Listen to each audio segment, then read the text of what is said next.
بسم الله الرحمن الرحيم.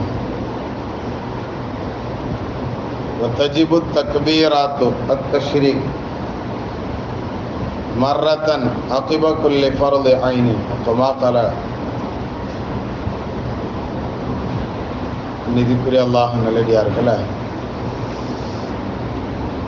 இந்த அரஃபானுடைய நாளினுடைய ஃபஜ்ர்ல இருந்து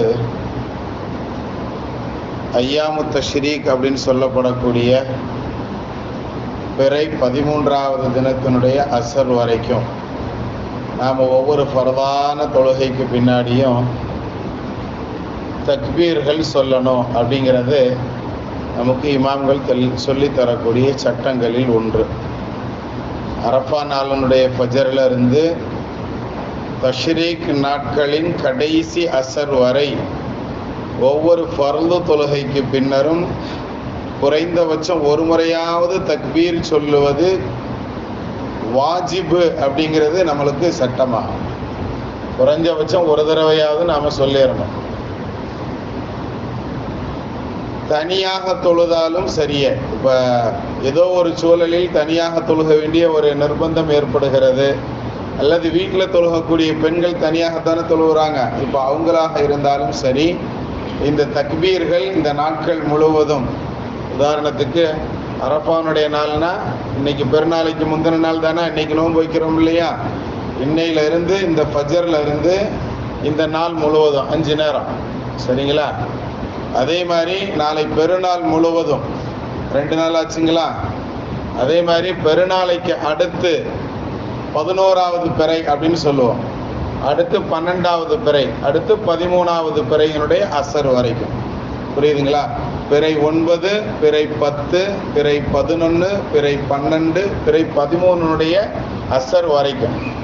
ஆக இந்த நாட்களில் நாம் தொழுகக்கூடிய எந்த பரவான தொழுகைகளாக இருந்தாலும் சரி, அது ஜமாத்தோடோ அல்லது தனியாக தொழுகக்கூடிய பெண்கள் போன்ற அவர்களுடைய பரவான தொழுகைகளாக இருந்தாலும் சரி, ஒரு தடவையேனும் சொல்வது வாஜிபான விஷயம். ஒரு தடவைக்கு மேலே சொல்றது, இப்போ நம்ம 3 முறை சொல்லி இருக்கிறோம் இல்லையா, இதெல்லாம் நஃபிலான விஷயங்கள். அதாவது ஒரு தடவைக்கு மேலே சொல்றதுக்கு எங்கேயுமே தடை இல்லை அப்படிங்கிறதுனால என்ன செய்வாங்க, குறைந்தபட்சமாக நிறைய இடங்கள்ல 3 முறை சொல்லக்கூடிய பழக்கங்கள் உண்டு. இப்போ பருள தொழுகைக்கு கொஞ்சம் தாமதமாக வர்றவங்க எழுந்து நின்று என்ன செய்வாங்க, மிச்ச தொழுகை இமாம் சலாம் கொடுத்துட்டால் மிச்ச தொழுகை தொழுதுகிட்டு இருப்பாங்க இல்லையா, அதுக்குள்ள இமாம் ஒரு தடவை தக்பீர் சொல்லிட்டு உட்காந்துட்டாலும் இன்னொரு தடவை 3வது முறை சொல்லும் பொழுது அவர் அதுக்குள்ள தொழுகை முடிச்சுட்டாருன்னா ஜமாத்தோட சேர்ந்து என்ன செய்யலாம், அவங்களும் சொல்லிக் கொள்ளலாம். அப்படிங்கிற அடிப்படையில் 3 முறை அப்படிங்கிறது ஏற்படுத்தப்பட்டிருக்கலாம். ஆனால் எத்தனை முறை நாம் அதிகமாக சொல்கிறோமோ அதுக்கு என்ன இல்லை, தடை இல்லைங்கிறதுனால தாராளமாக அதிகமாக சொல்லிக் கொள்ளலாம்.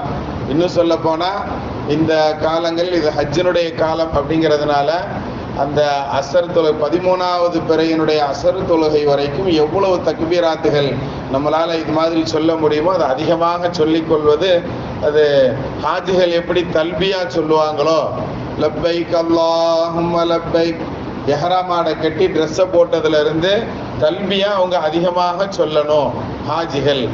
அப்போ அதுக்கு ஈக்குவலாக இருக்கணுங்கிறதுனால அந்த ஹஜ்ஜினுடைய அந்த கிரிகைகள் முடிகிற அந்த நேரம் பிறை 13 அசரோட என்ன செஞ்சிடும், ஹஜ்ஜினுடைய அந்த காலங்கள்லாம் முடிஞ்சிடும். அந்த வேலைகள் ஹஜ்ஜில் செய்ய வேண்டிய எல்லா கடமைகளும் அந்த பிறை 13 அசரோட முடிவு பெற்று விடுங்கிறதுனால ஹாஜிகளுக்கு ஈக்குவலாக அந்த நாள் வரைக்கும் நமக்கு தக்பீர் சொல்றத நபி ஸல்லல்லாஹு அலைஹி வஸல்லம் அவர்கள் ஹாஜிகள் அல்லாத மற்றவங்களுக்கு இதை நமக்கு வாஜிபாக்கி தந்திருக்கிறாங்க.